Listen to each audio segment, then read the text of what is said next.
Hey guys, welcome back to my YouTube channel let's learn with ease. कैसे हैं आप सब? आई होप आप सब बहुत अच्छे होंगे। मेरी लास्ट वीडियो में मैंने एक प्रैक्टिस सेट आप लोगों के साथ शेयर किया था जिसमें मैंने जीएस के क्वेश्चंस को डिस्कस किया था। उसी सीरीज को कंटिन्यू करते हुए आज के इस वीडियो में मैं एक और प्रैक्टिस सेट को शेयर कर रही हूं जिसमें पॉलिटी से रिलेटेड क्वेश्चन होंगे। तो चलिए शुरू करते हैं आज की इस वीडियो। आज का फर्स्ट क्वेश्चन है, निम्न में से भारत का राष्ट्रपति किसकी नियुक्ति नहीं करता है? इसका आंसर है ऑप्शन ए, उपराष्ट्रपति की। सेना निवृत्त होने के पश्चात सर्वोच्च न्यायालय के न्यायाधीश वकालत कर सकते हैं। आपका आंसर है ऑप्शन डी, किसी भी न्यायालय में नहीं। सर्वोच्च न्यायालय के जो न्यायाधीश हैं वो 65 वर्ष की आयु में रिटायर होते हैं और उसके बाद वो किसी भी न्यायालय में वकालत नहीं कर सकते हैं। पंचायती राज प्रणाली भारत में सर्वप्रथम किस राज्य में शुरू की गई थी? इसका आंसर है ऑप्शन सी, राजस्थान। ये राजस्थान के नागौर जिले के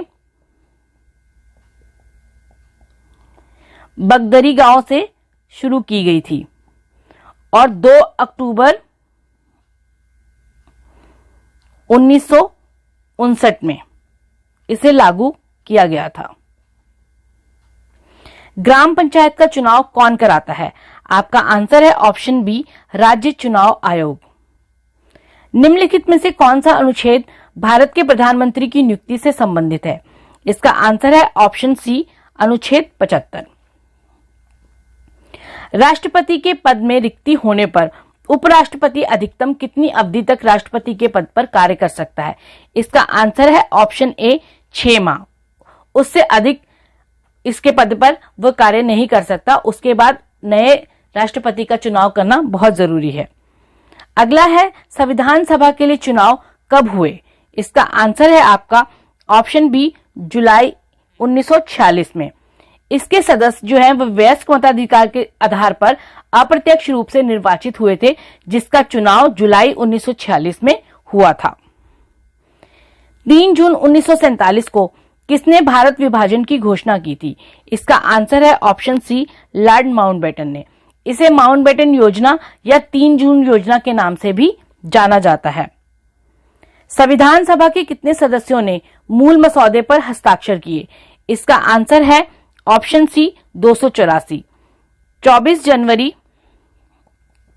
1950 में इस पर 284 सदस्यों ने हस्ताक्षर किए थे।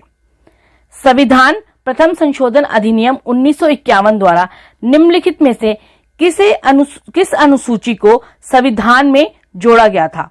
इसका आंसर है ऑप्शन ए, 9वीं अनुसूची को। अगला सवाल है, भारत के राष्ट्रपति के महाभियोग की प्रक्रिया भारत के संविधान के कौन से अनुच्छेद में उल्लेखित है?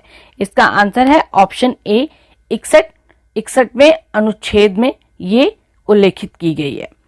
भारत के संविधान के अनुच्छेद 24 के अंतर्गत कितने वर्ष से कम आयु के बच्चे को किसी भी कारखाने में कार्य करने के लिए नियोजित नहीं किया जा सकता? इसका आंसर है ऑप्शन बी, 14 वर्ष तक के बच्चों को। भारत के संविधान के निम्नलिखित कौन से भागों में से कौन सा भाग नागरिकता से संबंधित है?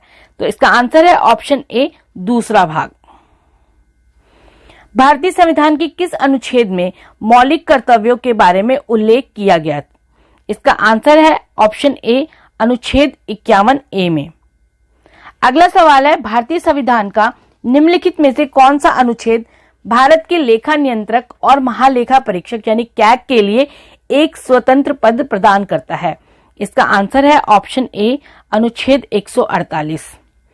अनुच्छेद 343 है, ये संघ की राजभाषा जो कि हिंदी और लिपि देवनागरी होगी उसके लिए है। अनुच्छेद 124 में भारत का एक उच्चतम न्यायालय होगा, ये उससे रिलेटेड है। अनुच्छेद 110 में संसद द्वारा धन विधेयक को पारित करने के संबंध में एक विशेष प्रक्रिया से निहित है। अगला सवाल है, निम्नलिखित में से कौन सा एक संवैधानिक निकाय नहीं है? आपका आंसर है ऑप्शन ए, नीति आयोग। भारत के संविधान का निम्नलिखित में से कौन सा अनुच्छेद राष्ट्रपति के चुनाव प्रणाली से संबंधित है? इसका आंसर है ऑप्शन ए, अनुच्छेद 55।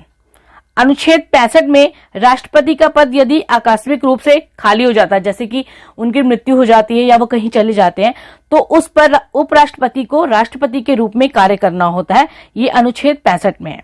अनुच्छेद 61 में राष्ट्रपति के ऊपर महाभियोग की प्रक्रिया इसके बारे में है, और अनुच्छेद 51 में अंतर्राष्ट्रीय विवादों के मध्यस्थता द्वारा निपटाने के लिए प्रोत्साहन देने का प्रयास करने के लिए। अंडमान तथा निकोबार क्षेत्राधिकार किस उच्च न्यायालय के अंतर्गत आता है? आपका आंसर है ऑप्शन सी, कोलकाता के अंतर्गत। अगला सवाल है, भारतीय संविधान की कौन सी अनुसूची में पंचायती राज संस्थाओं के बारे में प्रावधान है? इसका आंसर है ऑप्शन ए, 11वीं अनुसूची में। भारतीय संविधान में किस वर्ष पहली बार संशोधन किया गया था? इसका आंसर है ऑप्शन डी, 1951 में। निम्नलिखित में से पॉपुलर चैम्बर किसे कहा जाता है? इसका आंसर है ऑप्शन डी, लोकसभा को। इसको हाउस ऑफ पीपल भी बोला जाता है। भारत के संविधान के कौन से अनुच्छेद में यह प्रावधान किया गया है कि प्रत्येक भारतीय राज्य में एक राज्यपाल होगा? इसका आंसर है ऑप्शन ए, अनुच्छेद 153।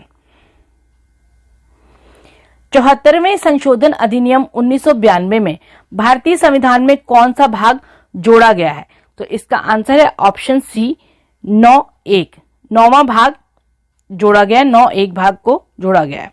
भारतीय संविधान के किस अनुच्छेद के तहत किसी राज्य में राष्ट्रपति शासन लागू किया जाता है? इसका आंसर है ऑप्शन सी, अनुच्छेद 356 में। भारतीय संविधान में कितने मौलिक कर्तव्य उल्लेखित हैं? इसका आंसर है ऑप्शन डी, 11। भारतीय संविधान के किस संशोधन के तहत उच्च न्यायालय के न्यायाधीशों की सेवानिवृत्ति की आयु 60 से 62 वर्ष कर दी गई थी? इसका आंसर है ऑप्शन सी, 15वें संविधान संशोधन के तहत। संविधान के कौन से भाग में अनुच्छेद 368 दिया हुआ है जो कि संसद को संवैधानिक संशोधन करने की शक्ति देता है? इसका आंसर है भाग 20। भारत में स्वतंत्रता के बाद कितनी बार राष्ट्रीय आपातकाल लागू हो चुका है? इसका आंसर है ऑप्शन सी, 3 बार। भारत में किस संविधान संशोधन अधिनियम में मतदान करने की आयु घटाकर 21 वर्ष से 18 वर्ष कर दी गई थी? इसका आंसर है ऑप्शन बी, 61वें संशोधन में।